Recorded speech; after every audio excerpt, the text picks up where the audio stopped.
I'm now speaking with Jennifer Christensen.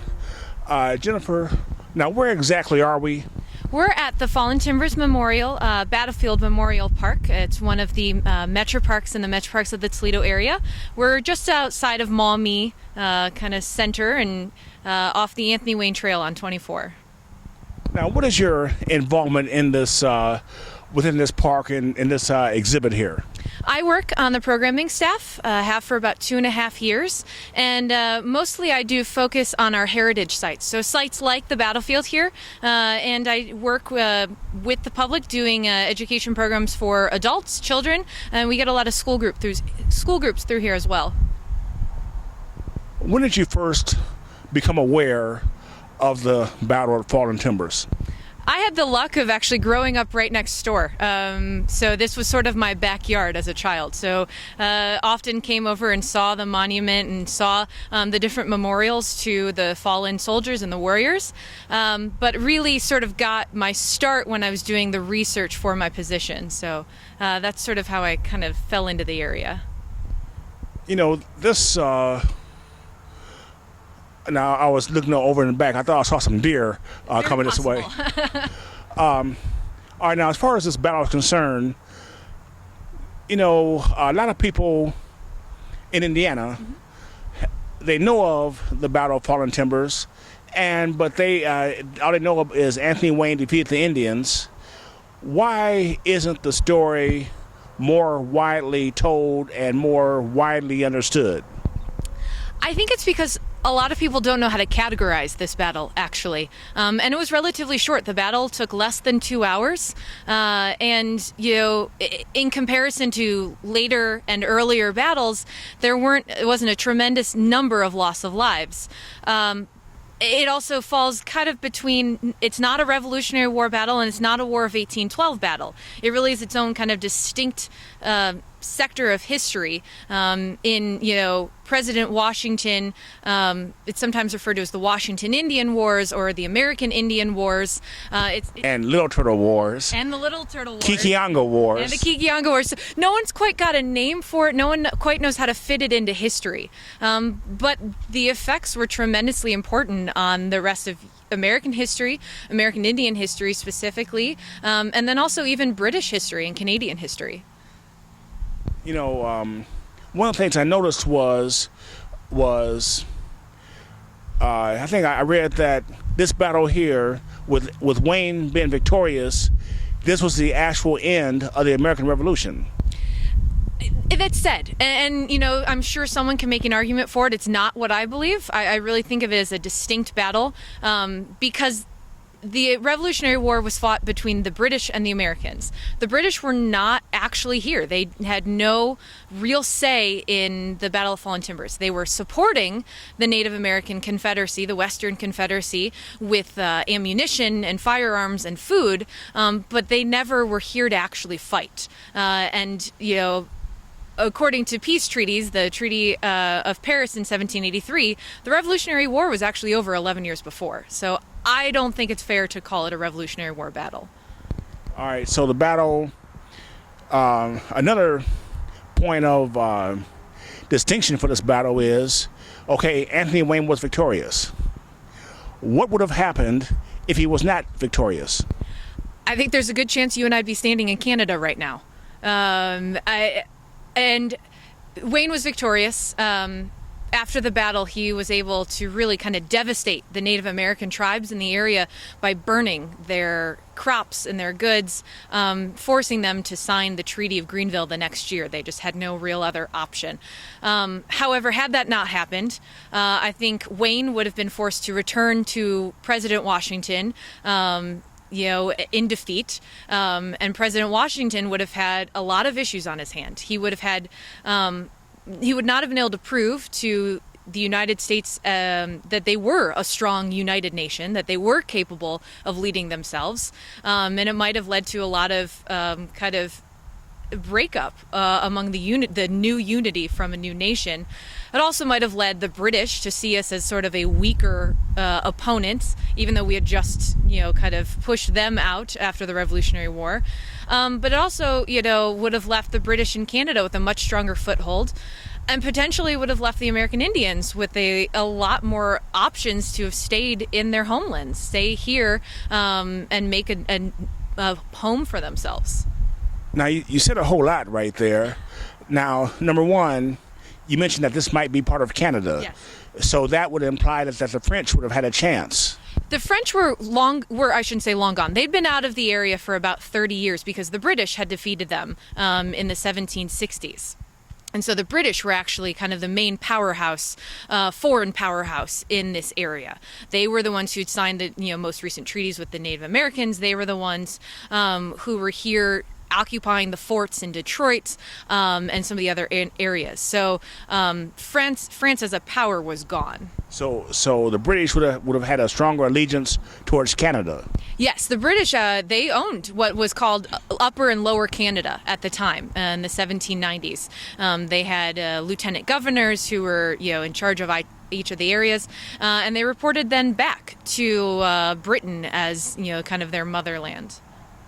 But when you mentioned that George Washington would have had a lot of explaining to do if Anthony Wayne was not victorious, but he also had a lot of explaining to do when St Clair wasn't victorious. You're absolutely right, and this would have kind of been that third and final strike. St Clair in 1792 lost the horrific battle down what is now about halfway between the Ohio and Indiana borders where they lie, and then Harmer before him in 1791 for St Clair, 1790 for Harmer. And so Washington knew that Wayne was sort of his last chance to really prove to the nation that they were a power. And I think that a lot of times that's the part that gets lost. I mean, they show where Anthony Wayne came in was victorious, but they don't put any emphasis on if he wasn't victorious or if he wasn't as strong of a general as he was. I agree. I think, history is written by the victors, as you hear very often. And in this case, Wayne was able to come through and defeat the Western Confederacy. Had it been different, I don't know where the story would have gone. So tell me now, you're dressed in special attire here today. Tell me about your attire. I am. This evening I'll be portraying a wife of a Kentucky militiaman, so roughly the 1794. And so it kind of homespun gear. With a few, kind of the more luxurious touches they would have potentially been able to either bring with them from, the East where they had traveled from first, or potentially been able to trade for goods later on.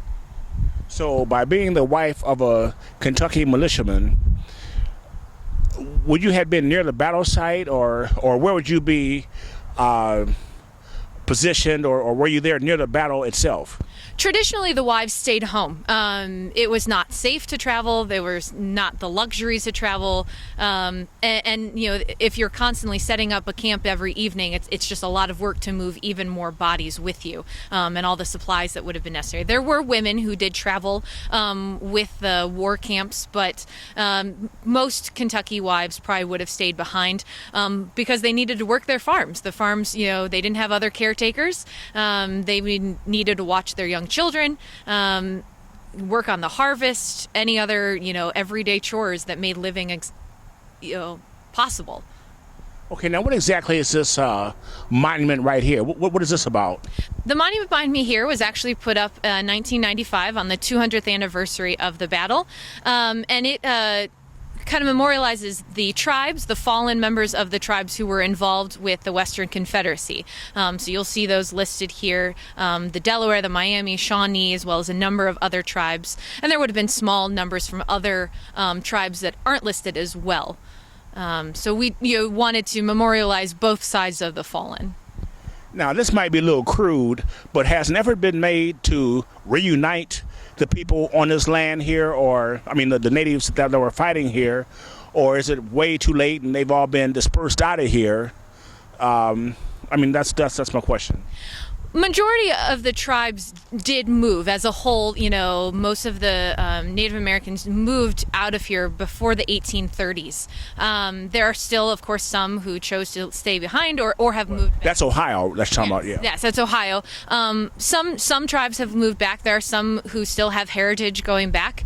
On the 200th anniversary, they actually did sort of a powwow here, and did sort of have a kind of reuniting of some sorts, to pay homage to their ancestors. One day I was just playing with a calculator, and I was adding up how many people died in St. Clair's defeat and Harmer's defeat, and then I Googled to see how many movies were made about those battles, and I don't think there may have been one. My question is, why did Custers Last Stand get so much notoriety to where everybody knows about Custers Last Stand and nobody knows who Little Turtle is or his supporting cast? I don't have an answer for you there. It's one that I think we should remedy, though. Maybe it was the time that people found more interesting. Maybe people in the 1790s just gets easily lumped into the Revolutionary War. I don't have an answer for you, but there are a number of notable, interesting, and extremely important characters that came out of the Battle of Fallen Timbers. Lewis and Clark, and Tecumseh potentially would have been at the battle. That's not verified in any document. Yeah, he'd have been about 14. He would have been a very young, teen, but it's not impossible. The Blue Jacket was here. You have Little Turtle, who led the Miami. You have men like William Wells, who kind of straddled both sides. He was actually a Kentucky settler who was kidnapped and raised by the Miami tribe. I don't know why Custer gets all the glory. Maybe we can change that. I mean, because my thought was that years later here, as we try to be inclusive and show that everybody has value and what have you, the natives that fought at St. Clair's defeat and Harmer's defeat, those tribes killed more Americans than anywhere else in American history. I mean, they were the most ultimate fighters, and they never got recognized for that.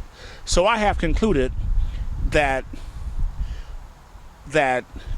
especially in Indiana, that the historians had an attitude about how strong the natives were, and perhaps made sure that their history would be forgotten, because in Fort Wayne itself, nobody knows anything about the battles, and it's never highlighted about how good of warriors they were, And but anyway, does that make sense? I mean, to me, it looks like the history was deliberately distorted.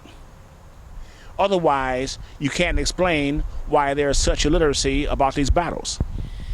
It's an interesting thought, and I don't know. I don't know who decided to kind of marginalize them in history. I know that I can sit here and say the story that you're exactly right. They were the Western Confederacy, the Miami, the Shawnee, Wyandotte, and all of the rest of the tribes. They were a very organized, very disciplined fighting group. They, were well supplied, and they were well trained. And Wayne knew that. That's why Wayne actually took 2 years to train his army before he just walked into the fight. He knew that if he went in like St. Clair or Harmer before him, that he would lose just the same way as his predecessors had.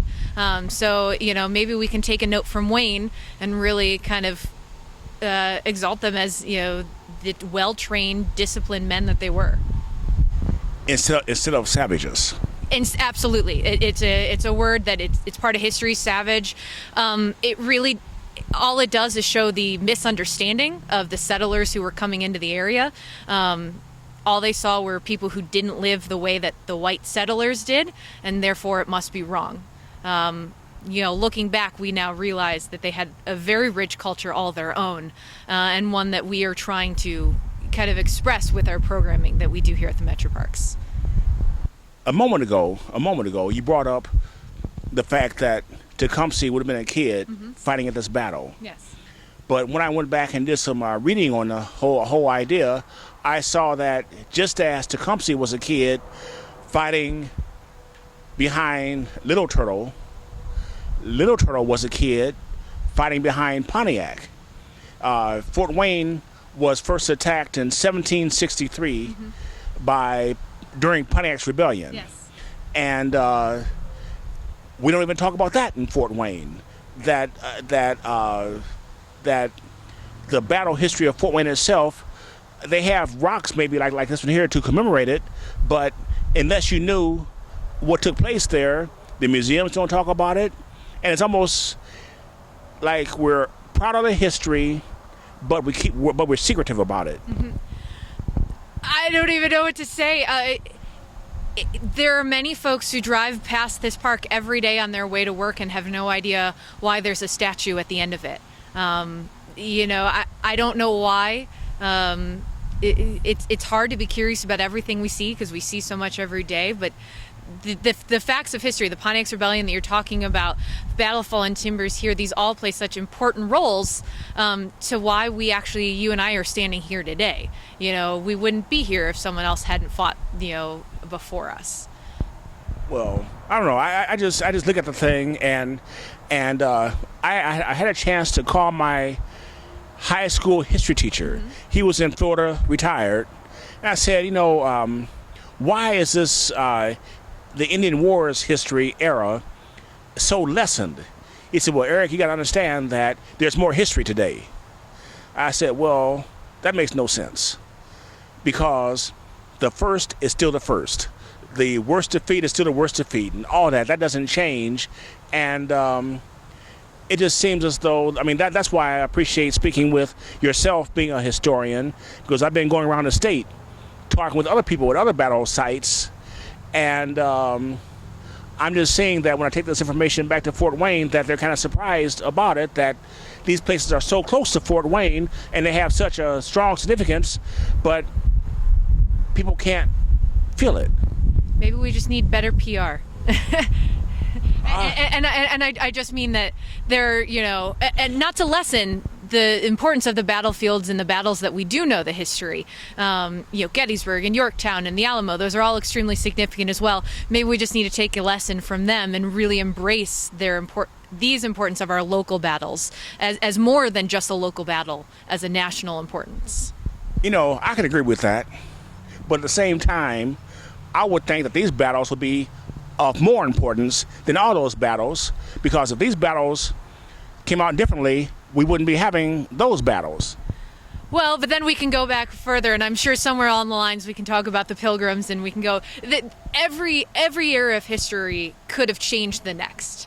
And I think it's just important then to really realize what did happen, talk about that, and understand its importance. As you study these battles and everything, what truths or untruths or myths have you uncovered where we thought certain things were factual but they weren't? I think one of the more common ones that we get here, so we're standing here at Fallen Timbers. About 5 miles downriver from here is the Fort Miami site. That fort was built by the British in 1794 as a response to Wayne's troops making their way north through the Ohio Valley area. And so the British occupied it all the way through the Battle of Fallen Timbers. So while the British never fought at the battle, they were 5 miles away. So they could have fought had they felt threatened. And that was the key. They were only allowed to fight if the Americans shot at the British, and the Americans could only fight the British if the British shot at the Americans first. So that was never going to happen. But the myth that came out of this, after the Native Americans decided to retreat, they traveled about 12 miles up to the mouth of the Swan Creek, where it meets up with the Maumee River. To get there, they would have had to go past Fort Miami, or at least some of the retreating warriors would have. And a myth is that the warriors actually went up to the Fort Miami and tried to get in the front of gates, and the British closed the gates on them and turned them away. We don't think that's how it happened. We have evidence to suggest that they never actually went to knock on the door and had it closed on them.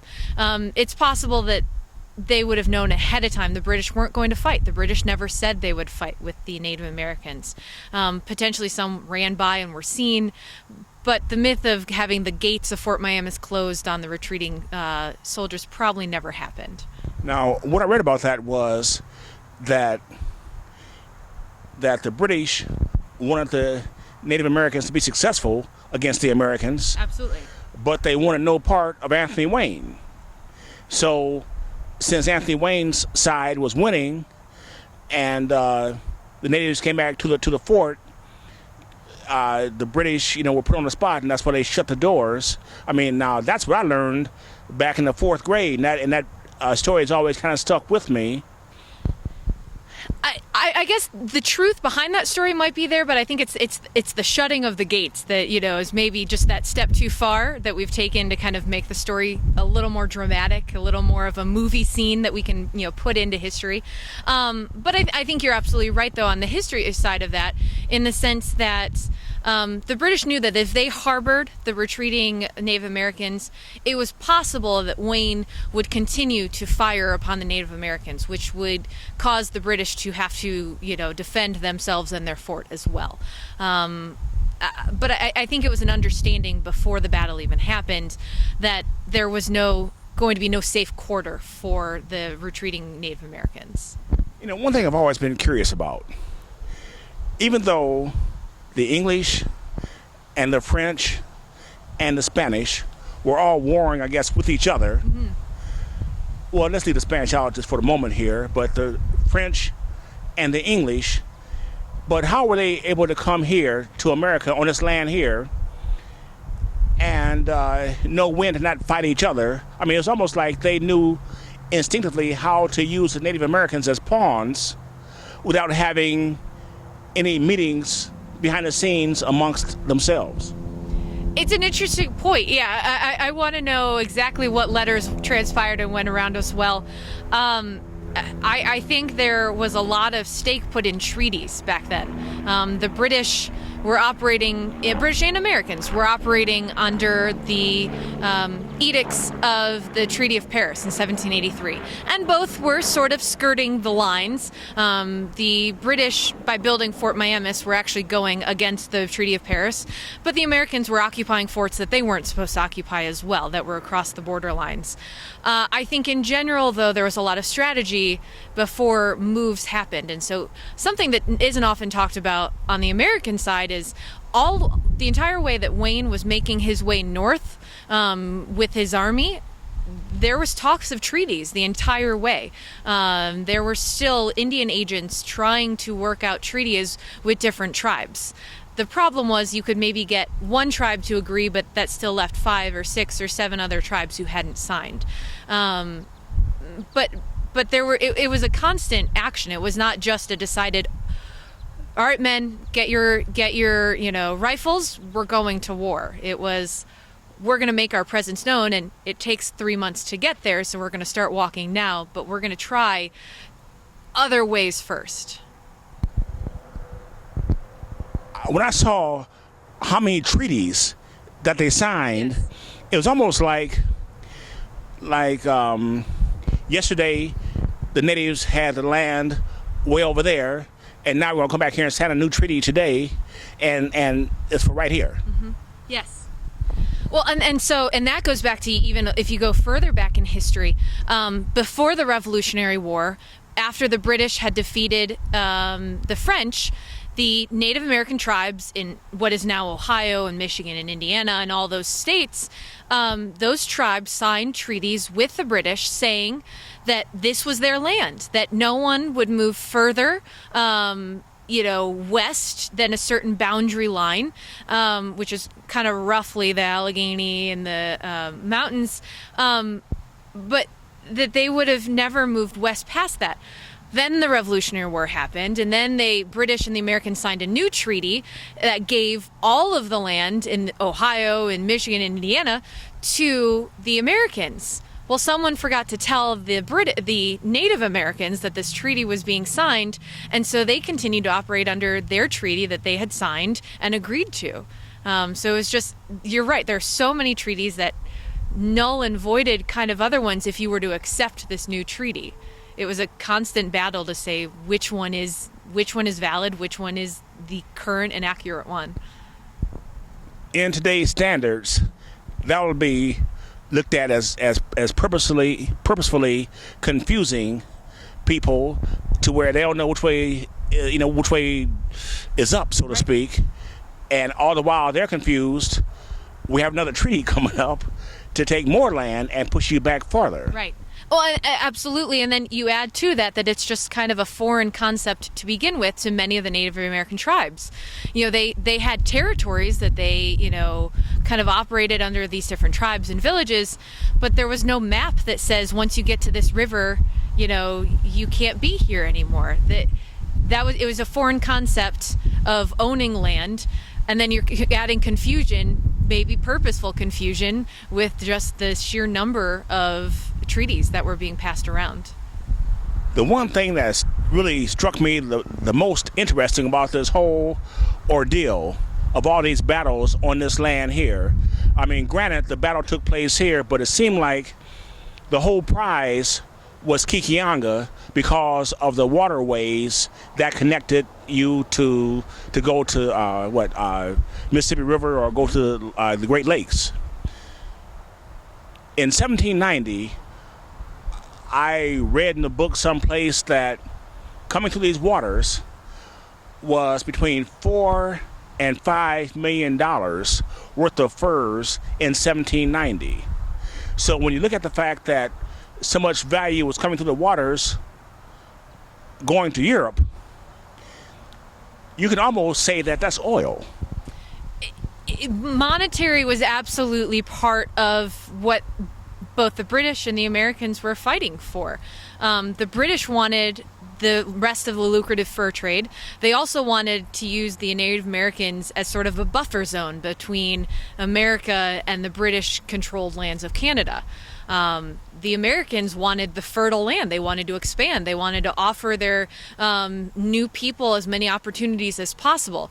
The Native Americans just wanted somewhere to hunt and live, and you're right. It kind of became the commodity that really shaped the area. It's what first brought the French traders into the area, and then the British behind, and eventually the American settlers. But this is the fact of the resources were so plentiful, and the demand for these resources in Europe was so high that I would assume that the Frenchmen especially were making big bucks, by taking these furs out of here and back to Europe. I absolutely. It was extremely lucrative, and all of these wars are not cheap. They need to be funded somehow. The Americans hope to fund their debts, and repay their debts from the American Revolution by selling the land further west. Well, they didn't really own it, but that's why Wayne came in the first place. I'm sure the British and the French were using those furs and other traded goods to finance their wars in Europe and across the globe. And make money for themselves because we know that the way the history works is with Custer especially, before he was killed by the arrows, his intention was to run for president, and the best way to get glory was to go out here and kill Indians. It was, something we talked about earlier about kind of this idea of a savage. It did. Back then, it was a prize. It was a point of pride to have, killed a savage, to have killed an Indian. We think of scalps as being an Indian-only thing. There's stories about Americans also scalping Indians to kind of show as their sort of trophy. Unfortunately, it's a terrible part of the history that we have to address. You really brought up an interesting point there. At first, I thought that I read that the Europeans were the first ones to initiate scalping, and then I was corrected because the Europeans weren't really into scalping. They'd cut your head off, but the Native Americans were into scalping, and that was more efficient. Well, I suppose that's one way to look at it, but we often the heads would rot. Right. Well, of course, that who wants that? No, unfortunately, it's part of history on both sides, and I think that's a story to tell. That 100 years ago, the Americans, fighting, or the British fighting, would have been given sort of a squeaky clean kind of demeanor to them, and it really wasn't.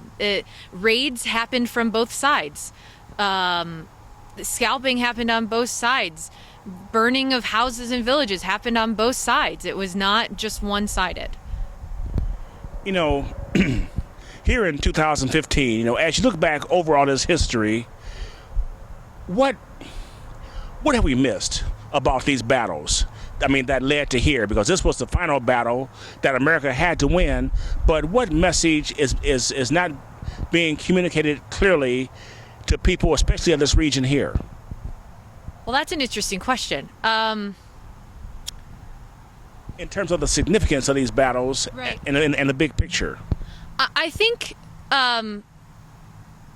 significance of we wouldn't be states. You know, Ohio, Michigan, Indiana, we wouldn't be states, or not, definitely would not have had such an early settlement, maybe 50 years later or 20 years later, but I don't know that they would have had such an early, you know, entrance. Ohio became a state less than 10 years after the Battle of Fallen Timbers. I know Indiana and Michigan weren't too far to follow, so, you know, it's just, you know, impossible to imagine kind of early American history without what we were doing in the western parts. Well, you know, this is next year is Indiana's bicentennial, and one of the things that we hope to do is encourage the governor to, you know, as he's earlier had contracted a PR firm to create an identity for Indiana. And from what I know about PR firms don't necessarily care about the truth. They may, but typically they go with the dictates of those who pay them. That's their job. And I know that the PR firm out of D.C. was fired, but my point is that that's why I'm here, in fact, so that we can gather real history with the intention of presenting it at the state level, not in an insulting way, but in an informative way, because I've noticed that Indiana and perhaps other states don't necessarily tell the whole truth about the battles and what happened here. And I found that when you tell the truth about battles, that really helps across the board, socially, psychologically, for all types of people. I hope that we can continue, you know, to get the whole story out. There's a danger, if you've ever heard there's a danger in the single story. No battle, no part of history is just one person. And so whenever we marginalize any side, whether, you know, it's the Native Americans who fought, whether it's the Kentucky militia who came up here, whether it's the settlers who tried to push in here in the first place and were, you know, pushed back out by the Native Americans making this their home, it still is very much, every part of it makes it the full, complete story. And without a single part of that, we're missing the importance. You've given so many presentations, I'm quite sure, about this land. How do you maintain your enthusiasm for different crowds? I think it comes down to the number of people who've not heard the story before. If I was presenting to the same group over and over, it'd be hard to continue to be excited. But I love getting to reach out to the new crowds, present a different perspective. Maybe they have read a number of books, but maybe I'm going to tell it in a way that they haven't heard. Maybe I'm going to add a perspective, like tonight when I portray the wife of a Kentucky militiaman. That's not a part that normally gets told. And you know, maybe, you know, each wife could or could not have existed, but as a whole, they're still part of the story, and they were affected by the story, and the rest of the settlers. So our other speakers tonight, we're going to have a gentleman portraying a Canadian militiaman who were sort of there against the British, you know, official rules. But then we have a gentleman who's going to portray a Native American warrior who he himself is of Native American lineage. And so, you know, we're going to do our best to sort of round the story and tell multiple sides so that people can really come across a holistic view. What is the difference between when you're presenting the story to older people versus elementary school kids? How does the story change, or how does the interest level change? You know, I have found people in all age groups who love the story, and I've got all people in all age groups who come in and hear the word history and their eyes immediately start to roll back. How I address them, you know, if I'm working with fourth graders, maybe my language changes a little bit. Maybe I, you know, make sure that I'm using words and points of history that they will have already have sort of a reference point for. You know, we've done kids programs before where we show them what it would have been like to be a soldier for the day, where they practice drilling and they eat different foods and, you know, see what it would actually like to live that way. And that really helps them to understand in a way that they wouldn't get from just a lecture. But, you know, I've got older adults who want the same thing. They want to see that as well. So every group's different, and, you know, that's the job of me. You know, that's what keeps my job entertaining and exciting, is I have to adapt every day. So as you wind down here, I understand that you're going to be having an event coming up here real soon. What is that event about? So we're standing here at the Battlefield Memorial Park. That's the monument stands behind me. Unfortunately, it was built on the wrong site. We thought it was the right site for about 200 years, but history, sometimes we get new facts and new things that really kind of show us where we need to be. And so actually, the battlefield itself took place about a half mile across the highway there. But hold it. But 200 years later, how can you find that out? What did you find that led you to that newfound horizon? There's a gentleman named Dr. Pratt who he led an archaeological dig at Fort Miamis in the 1980s, and as he was, you know, did this dig there and found a number of different artifacts, sort of started his curiosity and looked into more of the history. And as he was looking at the history of the Battle of Fallen Timbers, he started to read journals, and the accounts just didn't match up with the floodplain, which is where we thought the battle had taken place. We knew that the battle lines would have extended as much as a mile or even more. And the floodplain, it just simply isn't that wide. So he started to do his research, started to read these journals, and he came across some accounts that gave a few kind of geographical points to use as references. And so he did his research and decided to do some archaeology. And he did some archaeological digs down in the floodplain, and there were no artifacts that turned up that really pointed towards a battle taking place. So instead, he went across the highway and found a number of artifacts that immediately kind of proved that that is where the actual battle took place. So things like buttons, parts of rifles, musket balls, all sorts of things. So when is your open house going to be? We're still waiting on construction. All those spring rains we got this year definitely held us back a little bit. But fall 2015, we should have the battlefield open. That'll include an area for parking, eventually a visitor center with some interpretation, and then about a 1.5 mile trail that circles, and we'll have interpretation along the way as well. That is very interesting. Hopefully you'll send us a flyer, you know, once you get everything set, because I've noticed that every year, I mean, I've been watching this for 20 years, that on this day here, Fort Wayne usually doesn't say anything about this. It gets no notoriety, or if Little Turtle's name is mentioned, it very quickly is followed up by Richardsville. You know, they never let Little Turtle bask in his victories or defeat, because, you know, we just gloss right over it. You know, as we close out here, is there any more messages that you want to leave that we didn't touch on? No, I think I feel like I've covered a large part. That being said, I can talk for hours on this. So come back another day and join us as we open our battlefield and really expand our interpretation of the site and the importance of the site. Well, again, I appreciate your taking time out, and thank you very much. Thank you. Yes.